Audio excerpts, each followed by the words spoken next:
और देखिए news one India की खबर का दमदार असर हुआ है। लखनऊ से बड़ी खबर है। जीभ के ऑपरेशन की बजाय खतना करने का मामला सामने आया था। पीड़ित परिवार ने सीएम योगी आदित्यनाथ से गुहार लगाई। सीएम योगी से दोषियों पर कठोर कार्रवाई की मांग की गई। बच्चे की जीभ के ऑपरेशन की जगह खतना कर दिया था। बरेली के एम खान अस्पताल में हुआ था ऑपरेशन। डॉक्टर मोहम्मद जावेद ने बच्चे का खतना कर दिया। परिवार पर अस्पताल प्रबंधन समझौते का दबाव डाल रहा था। कल ही न्यूज वन इंडिया ने प्रमुखता से इस खबर को दिखाया था और इस खबर को दिखाने का असर हुआ है। बरेली के एम खान अस्पताल में पूरा मामला हुआ है। बड़ी खबर आपको बता रहे हैं इस वक्त। परिवार पर अस्पताल प्रबंधन ने देखिए समझौता डालने का भी दबाव बनाया, समझौता करने का भी दबाव डाला। कल ही न्यूज वन इंडिया ने प्रमुखता से खबर दिखाई थी और लखनऊ से यह बड़ी खबर है, जहां पर एक परिवार बच्चे की जीभ का ऑपरेशन करवाने के लिए गया था, लेकिन डॉक्टर ने उसका खतना कर दिया। पीड़ित परिवार ने सीएम योगी से गुहार भी लगाई। सीएम योगी से दोषियों पर कठोर कार्रवाई की मांग भी की गई और बच्चे की जीभ के ऑपरेशन की जगह खतना कर दिया। ये अपने आप में गंभीर खबर है, बड़ी खबर है। बरेली के एम खान अस्पताल में हुआ था ऑपरेशन और अब एम खान अस्पताल विवादों में है। डॉक्टर मोहम्मद जावेद ने बच्चे का किया था खतना। तो संजय नगर का रहने वाला था बच्चा, जो कि बोल नहीं पाता था और बच्चे का इलाज कराने के लिए अस्पताल ले जाए गए। किसी ने परिजनों को डॉक्टर से दिखाने की सलाह दी और उसके बाद परिजन डॉक्टरों के पास लेकर के गए। किसी परिजनों को डॉक्टर से दिखाने की सलाह दी किसी ने, तो बताया कि ऑपरेशन से इसका तुतलापन सही हो जाएगा।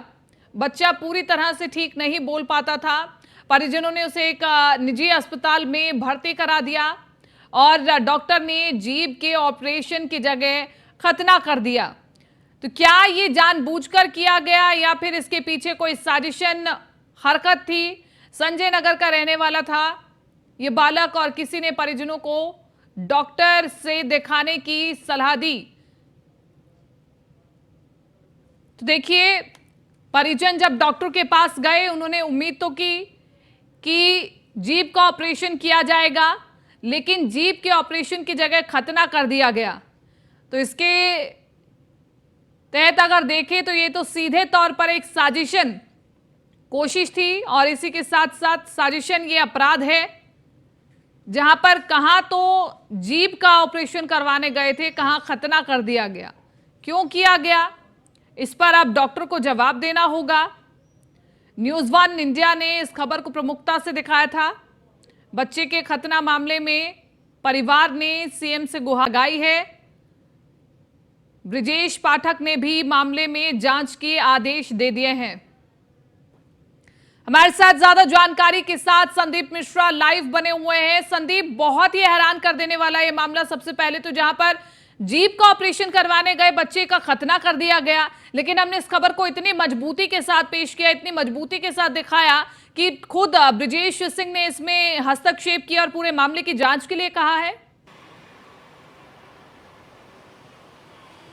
देखिए बिल्कुल निश्चित तौर पे अगर बात करते हैं न्यूज वन इंडिया की, न्यूज वन इंडिया ने इस खबर को प्राथमिकता के साथ दिखाया था, जिसके बाद से ब्रजेश पाठक जो कि डिप्टी सीएम है, उन्होंने इस पूरे मामले का संज्ञान लिया था। उसके बाद से जांच का आदेश दे दिया था। साफ तौर पे जिस तरीके से जो बच्चा जो है जाता है वहां पे ऑपरेशन कराने के लिए जीभ का, और उसे खतना कर दिया जाता है, तो निश्चित तौर पर एम खान के जो हॉस्पिटल है बरेली का, इसमें पूरी घटना घटी थी। यानी साफ था कि जिस तरीके से डॉक्टरों की लापरवाही वहां देखने को मिली या तो उनकी साजिश थी। इन दोनों मामलों को लेकर के अब ब्रजेश पाठक ने जांच की गुहार लगाई थी, जांच के आदेश निर्देश दिए थे। इसके बाद से उनके परिवारजन जो है वो लगातार मुख्यमंत्री योगी आदित्यनाथ से इस पूरी जांच कराने की मांग कर रहे थे। इसके साथ ही साथ परिवार को न्याय दिलाने की मांग कर रहे थे। यानी कि साफ था कि जिस तरीके से पूरे साजिश के तहत जो है बच्चे का खतना कर दिया जाता है, तो निश्चित तौर पर उस पर उत्तर प्रदेश के मुख्यमंत्री योगी आदित्यनाथ से गुहार लगाई गई है। पूरे परिवार ने गुहार लगाई है, यानी कि पत्र लिख करके गुहार लगाई है कि हमें न्याय मिलना चाहिए और न्याय को लेकर के भटक रहा है। यानी साफ है कि जिस तरीके से न्यूज वन इंडिया ने इस खबर को प्राथमिकता के साथ दिखाई थी और जनता की आवाज बना। साफ तौर पे जनता की आवाज बनने के बाद से लगातार उस पर कार्रवाई हो रही है। यानी साफ था कि जिस तरीके से उन्होंने गलती की थी तो गलती की सजा जरूर मिलनी चाहिए। ऐसे डॉक्टरों को बिल्कुल बर्खास्त होना चाहिए जो अनलीगल तरीके से गलत काम करते हैं। यानी कि कहीं ना कहीं एक साजिश होगी या कहीं ना कहीं उनकी मानसिकता अलग होगी, जिसको लेकर के उन्होंने जीप के ऑपरेशन जगह पे खतना कर देते हैं। इसके बाद से जब न्यूज़ वन इंडिया ने इस खबर को प्राथमिकता से दिखाया तब डिप्टी सीएम ब्रजेश पाठक ने इस पूरे मामले को संज्ञान में लिया और संज्ञान में लेने के बाद से जांच के निर्देश दिए। लेकिन परिवार अभी संतुष्ट नहीं है, परिवार अभी न्याय चाहता है। उसको लेकर के उन्होंने नहीं संदीप, लेकिन इस बीच हम सवाल ये पूछना चाहते हैं कि डिप्टी सीएम ब्रजेश पाठक ने तो आदेश दे दिया जांच के, लेकिन जांच किस तरह से बैठेगी? डॉक्टर से पूछताछ की जाएगी, इसमें पुलिस पूछताछ करेगी या फिर किसका हस्तक्षेप होगा जांच के लिए? देखिए बिल्कुल निश्चित तौर पे जिस तरीके से ब्रजेश पाठक ने जांच के आदेश दिए हैं तो सीएमओ लेवल पे एक जांच के आदेश होते हैं। वो सीएमओ की एक टीम बनती है, वो विभागीय टीम होती है। वो विभागीय टीम पूरी तरीके से जांच जो है सौंपने के निर्देश है। यानी कि पहले वो हर पहलू को समझेगी और जांचेगी। वहां पे जो हॉस्पिटल प्रशासन में कैमरे लगाए गए हैं उन कैमरों की देखरेख करेगी कि आखिर परिवार के साथ में कौन कौन सदस्य आए हुए थे और परिवार वालों से बातचीत करेगी। इसके साथ साथ जो उनके पैनल में होंगे, जो ऑपरेशन के पैनल में जो डॉक्टर होते हैं उनसे बातचीत करेगी। साथ ही साथ में जो आस पास जो मरीज भर्ती रहे होंगे उनसे बातचीत करेगी। तो जो पूरी इनकी एक टीम होगी, वो पूरी टीम जो है पैनल के साथ में मामले की जांच करेगी। अगर मुकदमा दर्ज होता है तो वहां पे पुलिस का हस्तक्षेप होगा और पुलिस प्रशासन फिर इसकी पूरी तरीके से जांच करता नजर आएगा। यानी कि सीएमओ को निर्देश दिए गए हैं, तो जो जिले का अधिकारी होता है यानी कि वो सीएमओ जो है वो वहां पे अपनी टीम बनाएगा, एक टीम के साथ में एक उनकी उच्च लेवल की एक जांच कराएगा। वो जांच बहुत जल्द ब्रजेश पाठक को सौंपी जाएगी। यानी कि परिवार संदीप, इसके लिए कोई डेडलाइन दी गई है कि जो सीएमओ लेवल पर जो जांच होनी है उसके लिए कोई डेडलाइन दी गई है कि इतने समय में जांच पूरी करनी है? देखिए बिल्कुल निश्चित तौर पे जिस तरीके से डिप्टी सीएम ने न्यूज़ वन इंडिया की खबर का संज्ञान लिया था और उसके बाद से जांच के निर्देश दिए थे। यानी कि 7 दिन के अंदर पूरी रिपोर्ट जो है सौंपनी होगी। यानी 7 दिन के अंदर उनको पूरी जांच करनी होगी। उसके बाद से जांच की रिपोर्ट जो है वो सौंपी जाएगी। यानी साफ है कि डिप्टी सीएम को वो जो रिपोर्ट पहुंचेगी इसके बाद। लेकिन इन सब मामलों से, जांच के मामलों से या डिप्टी सीएम के हस्तक्षेप के बाद से वो परिवार संतुष्ट नहीं हो रहा है। यानी कि वो और उच्च स्तरीय जांच चाहता है। इसको लेकर के वो मुख्यमंत्री योगी आदित्यनाथ से गुहार लगा रहा है। साफ है कि जिस तरीके से मामले में देखा जाए जीप की जगह पे खतना कर दिया जाता है, कहीं ना कहीं बड़ी लापरवाही है या पूरी साजिश है। इन दोनों बातों को निर्धारित करना बड़ा मुश्किल पड़ रहा है। इसलिए जो है उन्होंने मुख्यमंत्री योगी आदित्यनाथ से जांच के मतलब न्याय दिलाने की बात कही है। जी संदीप, इसी के साथ साथ ये भी बताएं कि जो एम खान अस्पताल है, क्या इसमें इस प्रकार के कोई पहले भी ऐसे केसेस आए हैं लापरवाही के, या फिर ये तो साजिशन ही पूरी खबर लग रही है? देखिए बिल्कुल ये एम खान हॉस्पिटल जो है वो बरेली में है और बरेली में काफ़ी चर्चित हॉस्पिटल है। यानी कि निश्चित तौर पे वहाँ पहले भी कई बार कुछ लोगों ने उपद्रव कर चुके हैं किसी डॉक्टरों के खिलाफ। कोई पीड़ित परिवार जो है इस पे बहस भी कर चुके हैं वहाँ पे। तो ये भी एक बड़ी बात है कि बरेली में है हॉस्पिटल और सुर्खियों में भी रहा है। यानी एम खान की अगर बात करते हैं तो एम खान का जो प्रशासन है, प्राइवेट हॉस्पिटल है ये, और प्राइवेट हॉस्पिटल में किस तरीके से उनको मान्यता दी गई है, कैसे वो अपने डॉक्टरों का पैनल तैयार करते हैं या उनकी डॉक्टरों की पैनल की लिस्ट क्या है, साफ तौर पे उन डॉक्टर पे ऑपरेशन थिएटर कितने हैं, उन सारी चीजों की जांच भी होगी। निश्चित तौर पे जिस तरीके से विभागीय जांच के निर्देश जो जारी किए गए हैं, साफ है कि जिस एम खान की अगर हम बात करते हैं हॉस्पिटल की, तो जो बरेली में है और बरेली में इससे पहले भी 1-2 बार उनके यहाँ पे विवाद के सामने देखने को मिले हैं। यानी साफ है कि वो लगातार सुर्खियों में भी रहा है। तो अब एक बड़ा मामला सामने निकल के आया है जिसपे डिप्टी सीएम ने जांच के निर्देश दिए हैं। परिवार अभी भी गुहार लगा रहा है मुख्यमंत्री योगी आदित्यनाथ से। तो ये दोनों बातें हैं कि परिवार अभी उस जांच से कितना संतुष्ट होता है या फिर मुख्यमंत्री के हस्तक्षेप के बाद से जांच सही होगी। संदीप, इसी के साथ साथ ये भी जरूर बताएं कि अब इस पूरे मामले में जांच तो बैठेगी, डिप्टी सीएम ब्रजेश पाठक ने इस पूरे मामले में संज्ञान लिया है, लेकिन इसी के साथ साथ क्या अस्पताल प्रबंधन की ओर से अपनी बचाव में अभी तक कुछ कहा गया है?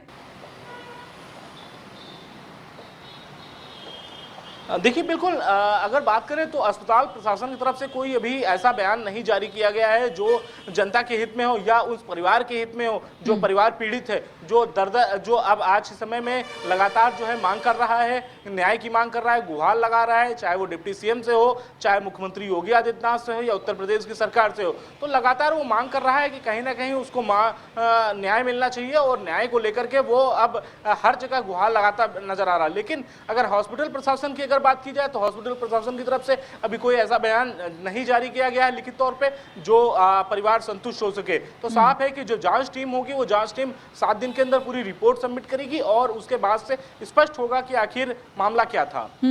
संदीप, इसी के साथ साथ क्या इस पूरे मामले में कोई धर्म का एंगल भी निकल करके सामने आ रहा है? क्योंकि अगर इस पूरे मामले को हम बारीकी से समझे तो बिल्कुल समझ नहीं आता कि एक बच्चा जो तुतला करके बोलता है, जिसकी जीभ का ऑपरेशन किया जाना है, उसका खतना कर दिया जाता है। तो क्या इसमें कोई धर्म का एंगल भी निकल करके सामने आ रहा है कि साजिशन ऐसा किया गया है? देखिए इस पूरे मामले की अगर हम बात करें तो इसमें दो पहलू देखने को मिल रहे हैं। या तो डॉक्टर की समझ में नहीं आया कि मुझे ऑपरेशन किस चीज़ का करना है, ये एक बात समझ में आती है, या फिर उस डॉक्टर ने साजिशन जो है ऐसा कार्य किया, यानी जो एंगल जो जहाँ पे उसको जीभ का ऑपरेशन करना था खतना कर देता है। तो कहीं ना कहीं बड़ी लापरवाही है और डॉक्टरों पैनल की। तो निश्चित तौर पर ऐसे में प्रशासन को भी अपना जवाब देना चाहिए। इसके साथ ही साथ में रिपोर्ट का इंतजार करना होगा उन परिवार को कि डिप्टी सीएम के जो निर्देश हैं उस रिपोर्ट में आखिर क्या निकल के आता है। उस रिपोर्ट का इंतजार करने के बाद ही स्पष्ट हो पाएगा कि आखिर गलती किसकी थी। साफ तौर पे अगर परिवार की गलती है या जो बच्चा तुतला रहा था उसकी गलती है, उसको बोलने में कुछ ऐसी समस्या आ गई जिसके कारण डॉक्टर ने कुछ और समझा और परिवार ने कुछ और समझाने का प्रयास किया। तो अगर दोनों बातें हैं, अगर दोनों बातें स्पष्ट होती हैं तो निश्चित तौर पर जांच रिपोर्ट स्पष्ट होगी कि आखिर क्या कुछ मामला था और इसकी जांच रिपोर्ट आने के बाद से स्पष्ट हो जाएगा कि आखिर डॉक्टर की ये गलती है या परिवार को समझा नहीं पाया। संदीप, न्यूज़ वन इंडिया ने इस खबर को बड़ी प्रमुखता के साथ दिखाया और बड़ी प्रमुखता के साथ दिखाने के बाद खुद डिप्टी सीएम ब्रजेश पाठक ने इस खबर का संज्ञान भी लिया। लेकिन अगर फिर भी परिजन संतुष्ट नहीं हो रहे हैं तो हम ये समझना चाहते हैं कि परिजनों की मांग क्या है इसमें।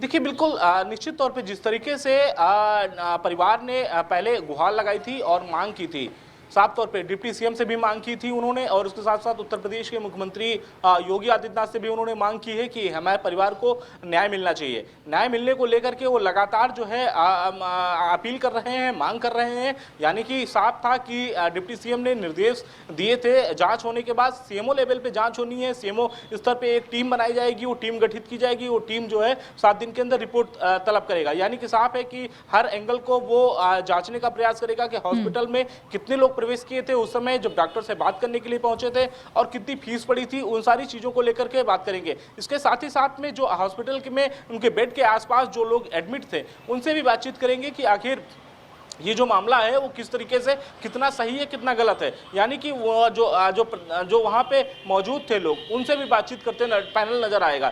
साथ ही साथ में अगर बात की जाए तो जो प्रशासन है, प्रशासन की ये लापरवाही है या फिर परिवार ने उनको सही से समझा नहीं पाया क्योंकि जो लड़का था तोतला था। तो इस सारी मामलों को लेकर के अब जांच रिपोर्ट आने के बाद ही स्पष्ट होगा, जो कि न्यूज़ वन इंडिया लगातार इन खबरों को दिखा रहा है, इसको पहुंचा रहा है जनता तक के बीच में कि आखिर सच्चाई क्या है। ठीक है संदीप, बहुत बहुत शुक्रिया तमाम इस जानकारी के लिए और बातचीत के लिए।